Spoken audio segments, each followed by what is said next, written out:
அப்போ 30 லட்சத்துக்கு மேல தமிழ்நாட்டில் குழந்தைகள் 3 போய் படிக்கிறாங்க.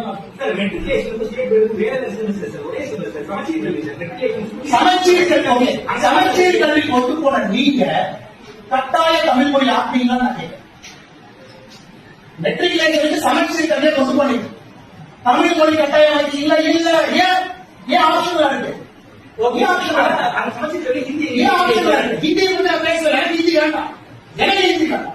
நான் கேட்பது தமிழக அரசு நடத்தக்கூடிய மெட்ரிகுலேஷன் பள்ளியில, ஆங்கில மெட்ரிகுலேஷன் பள்ளியில தமிழ் கம்பல்சரி இல்லையே.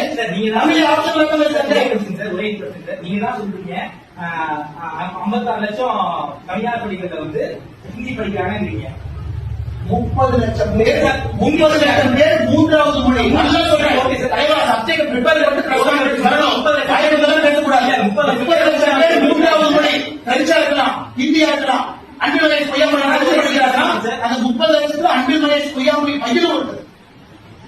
விஜய் அவங்க பையன் தேர்ட் லாங்குவேஜ் வேற படிச்சார், அவரு 30 லட்சம் வருது. அந்த நேரத்தில் இல்லை என்று சொல்லுவோம். 3வது மொழியா பேசுறோம். இந்திய வார்த்தைகள் பயன்படுத்தாரு. 3வது மொழி படிக்கிறதா பாரதிய ஜனதா சொல்லிக் கொண்டிருக்கிறோம். அது கன்னடமா, தெலுங்கா, உருதா, பிரெஞ்சா, சமஸ்கிருதமா, அப்புறம் பாத்துக்கலாம் டச்சு, அது படிக்கணும். ஹிந்தி படிக்கணும் எங்கே நான் சொல்லணும்? ஹிந்தி படிக்கணும் பாரதிய ஜனதா கட்சி சொல்லிச்சார்.